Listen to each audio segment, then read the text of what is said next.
নমস্কার দাদা, বাংলা হ্যান্ড থেকে রিয়া বলছিলাম।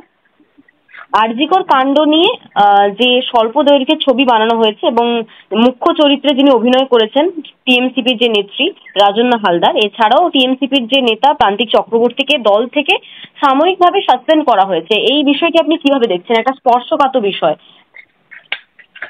দেখুন, নিজের ছাগলের কে কোথায় বলি দেবে কি না করবে তাদের বিষয়, আমাদের কিছু যায় আসে না, 1 নাম্বার। 2 নাম্বার কথা হচ্ছে যে তৃণমূল থেকে সাসপেন্ড হওয়া আর না হওয়া এই দুই সমান। এক সময় কুণাল ঘোষ সাসপেন্ড হয়েছিলেন, এখন কুণাল ঘোষই কার্যত তৃণমূলের মুখ হয়ে গেছেন সংবাদ মাধ্যমের কাছে।